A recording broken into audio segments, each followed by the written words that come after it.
नमस्कार, बहुत स्वागत है आप सभी का। मैं हूं आपके साथ पूजा सचदेवा।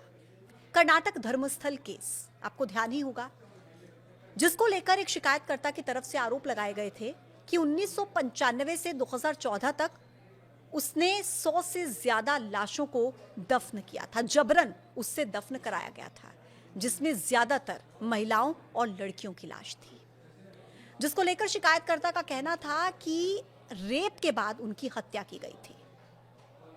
उस वीडियो को आपने खूब देखा था, 1 मिलियन से ज्यादा व्यूज आपने दिए थे।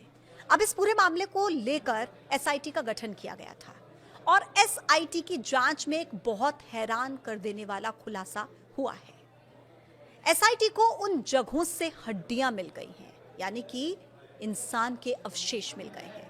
पूरी डिटेल क्या है वो मैं आपको बताऊंगी इस वीडियो में। एंड तक इस वीडियो को जरूर देखिएगा। धर्मशाला शहर में 100 से ज्यादा लाशों के दफन के मामले में एसआईटी ने अपनी जांच तेज कर दी है। कर्नाटक का यह मामला, पहले दिन इस मामले में खुदाई हुई 29 जुलाई को साइट नंबर 1 पर। कई घंटों तक खुदाई चलती रही, करीब 6 घंटों तक। वो शिकायतकर्ता भी वहीं पर मौजूद था, वो गवाह जिसकी पहचान गुप्त रखी गई है, जिसे कोई नहीं जानता, जो पूर्व सफाई कर्मी हुआ करता था धर्मस्थला में। मजदूरों ने 15 फीट गहरा गड्ढा साइट नंबर 1 पर खोदा पहले दिन, लेकिन कुछ नहीं निकला। ना कोई लाश, ना कंकाल, ना हड्डियां, कुछ नहीं। फिर आया दूसरा दिन 30 जुलाई का, फिर से वहां पर खुदाई हुई।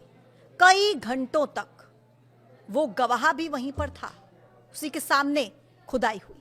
सुबह से शाम तक 12 से 15 फीट गहरे गड्ढे खोदे गए। एसआईटी ने 4 नई जगहों साइट नंबर 2, 3, 4 और 5 पर खुदाई शुरू की। साइट नंबर 3, 4 और 5 जगहों पर भी कोई कंकाल, कोई शव नहीं मिला, लेकिन साइट नंबर 2 पर कुछ ऐसा मिला जिसने इस जांच को नया मोड़ दे दिया। 2.5 फीट की गहराई पर मिट्टी के बीच एक लाल रंग का फटा हुआ ब्लाउज, एक पैन कार्ड और एक एटीएम कार्ड वहां से मिला।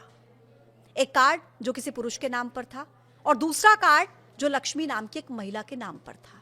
फिर जांच हुई और पता लगा एक लक्ष्मी नाम की महिला की मृत्यु हो चुकी थी, और मृत्यु कब हुई थी? साल 2009 में। लेकिन पुलिस रिकॉर्ड में उसका कोई जिक्र नहीं था। कुल मिलाकर 2 दिन में कुल 5 जगहों पर कई फीट गहराई तक खोदा गया और जो मिला वो मैंने आपको बताया। फिर तीसरा दिन गुरुवार का, यानी 30 जुलाई, दोबारा से खुदाई शुरू की गई। 2 दिन तक कोई शव नहीं मिला, कोई कंकाल नहीं मिला, कोई हड्डियां नहीं मिली। इसलिए शक की सुई उस शिकायतकर्ता के इर्द गिर्द घूम रही थी, यानी कि उस गवाह के इर्द गिर्द, कि वो सच भी बोल रहा है या झूठ बोल रहा है या पागल बना रहा है या गुमराह कर रहा है। खैर, तीसरे दिन जंगल के क्षेत्र में नेत्रावती नदी के किनारे खुदाई शुरू की गई, साइट नंबर 6 की। करीब 6 फीट की गहराई पर मजदूरों को कुछ होने की आशंका जाहिर होती है। वो हाथ से मिट्टी हटाते हैं और देखते हैं कि वहां पर इंसानी कंकाल के अवशेष थे, यानी कि हड्डियां थी।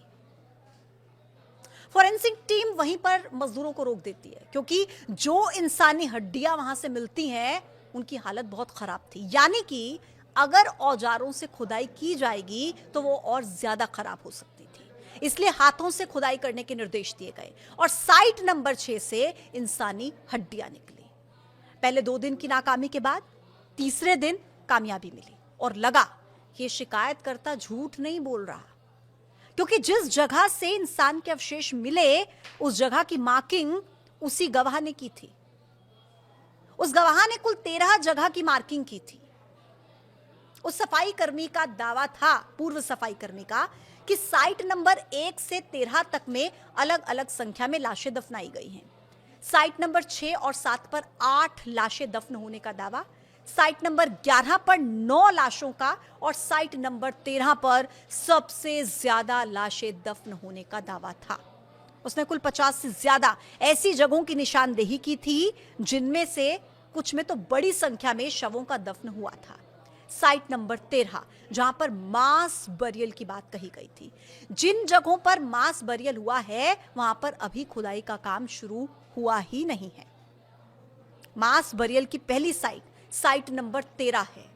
उम्मीद की जा रही है कि अगले 24 से 48 घंटे में साइट नंबर 13 यानी कि पहले मास बरियल वाली जगह की खुदाई का काम शुरू किया जाएगा। एसआईटी की टीम ने सारी हड्डियों को जब्त कर लिया है। हड्डियों की बरामदगी के बाद एसआईटी ने साइट नंबर 6 के आसपास और खुदाई करने का फैसला किया। मिट्टी के सैंपल लिए, डॉग स्क्वाड को मौके पर बुलाया गया। साइट नंबर 2 से मिले ब्लाउज और कार्ड्स के बाद एसआईटी ने लोगों से अपील की कि वो अपनी शिकायतें लेकर सामने आए। अब देखिए, इस मामले की जांच में पुलिस के सामने दरअसल कई चुनौतियां हैं, और चुनौतियां कैसी हैं आप वो समझिए। खुदाई में मिले अवशेष नरकंकाल के रूप में साबित भी अगर हो जाते हैं कि वो नरकंकाल के जो अवशेष हैं, जिसकी अभी फॉरेंसिक टीम जांच कर रही है, तो वो किसके हैं इसकी शिनाख्त करने में समस्या आने वाली है। इसके लिए क्या करना होगा, डीएनए मैच किया जाना जरूरी है, और डीएनए मैच करने के लिए शिकायतकर्ताओं को बड़ी संख्या में सामने आना जरूरी है। शिकायत दर्ज कराने के लिए एसआईटी ने हेल्पलाइन नंबर जारी किया है, ईमेल आईडी भी जारी की है। मंगलुरु के मल्लीकट्टे में एक सरकारी गेस्ट हाउस में एसआईटी का टेम्परेरी ऑफिस बनाया गया है। लोगों को सुबह 10 बजे से लेकर शाम को 5 बजे तक अपनी शिकायतें दर्ज कराने के लिए वहां पर कहा गया है कि आप आइए, अपनी शिकायतों को वहां पर दर्ज कराइए। और अगर जो लोग ऑफिस नहीं जा सकते उनके लिए व्हाट्सएप नंबर जारी किया है, 8277986369, 8277986369, ये व्हाट्सएप नंबर है। अगर आप ऑफिस जाकर शिकायत नहीं दर्ज करा सकते तो आप इस व्हाट्सएप नंबर पर शिकायत दर्ज करा सकते हैं। और अगर आप व्हाट्सएप पर भी शिकायत दर्ज नहीं कराना चाहते तो कॉल करने के लिए भी नंबर है 082420053001, 082420053001। इस नंबर पर कॉल करके आप अपनी शिकायत दर्ज करा सकते हैं। और अगर आप कॉल भी नहीं करना चाहते तो ईमेल आईडी भी दी गई है, sitdps@ksp.gov.in। आप इस आईडी पर मेल कर अपनी शिकायत दर्ज करा सकते हैं। तो एसआईटी की तरफ से लगातार ये जांच जारी है। और जैसा कि मैंने आपको पहले भी बताया कि साइट नंबर 13, जहां पर मास बरियल की बात कही गई है, अभी वहां तक एसआईटी की जांच नहीं पहुंची है। कुल 50 जगहों को चिन्हित कराया गया है उस गवाह की तरफ से, और कहा गया कि साइट नंबर जो 13 है वहां पर सबसे ज्यादा लाशें दफन है। अगले 24 से 48 घंटे तक हो सकता है कि वहां तक जांच पहुंच जाए, लेकिन जो 50 जगह चिन्हित की गई हैं वहां तक पहुंचने में काफी लंबा समय लग सकता है, मतलब कि 25 से 30 दिन भी लग सकते हैं। लेकिन अब सवाल यह आता है कि अगर ज्यादा संख्या में शिकायतकर्ता सामने नहीं आएंगे, यानी कि वो लोग सामने नहीं आएंगे जो इस ड्यूरेशन के बीच में, जिसका दावा उस गवाह की तरफ से किया जा रहा है कि 1995 से 2014 के बीच में अगर किसी के घर से कोई लापता हुआ, गायब हुआ, मिला नहीं, अगर ऐसे लोग सामने नहीं आएंगे, अपनी शिकायत दर्ज नहीं कराएंगे, तब तक जो भी अवशेष वहां से मिल रहे हैं उनकी डीएनए जांच नहीं हो सकती है। और इसीलिए एसआईटी की तरफ से टेम्परेरी ऑफिस भी बना दिया गया, हेल्पलाइन नंबर भी जारी कर दिया गया, ईमेल आईडी भी दे दी गई है कि ज्यादा संख्या में लोग सामने आए, शिकायतें दर्ज कराएं, ताकि इस पूरे मामले का पर्दाफाश हो पाए। हालांकि जो अभी अवशेष मिले हैं इस पूरे मामले में, अभी तक उनकी फॉरेंसिक जांच होना बाकी है। फॉरेंसिक जांच के बाद ही पता लग पाएगा कि वो अवशेष क्या किसी नरकंकाल के हैं, यानी इंसानी कंकाल के हैं, क्योंकि लंबा समय भी हो चुका है। किस हालत में वो अवशेष मिलते हैं, ये भी एक बहुत बड़ा सवाल है। जांच में थोड़ी दिक्कतें जरूर हैं, लेकिन हैरान कर देने वाली बात यह है कि तीसरे दिन की जांच में बड़े सबूत एसआईटी की टीम को जरूर मिले हैं। और कहीं ना कहीं ये लगने लगा है कि उस गवाह की तरफ से जो बातें कही गई हैं वो बातें हो सकता है सही हो, और अगर वो सही होती हैं तो ये सोचकर परेशानी होती है कि चल क्या रहा था। आप इस मुद्दे को लेकर क्या सोचते हैं, आप हमें कमेंट बॉक्स में ज़रूर बताइएगा। आज के इस टॉपिक में इतना ही, फिर होगी मुलाकात एक नए मुद्दे के साथ। आप देखते रहिए न्यूज़ 18। नमस्कार।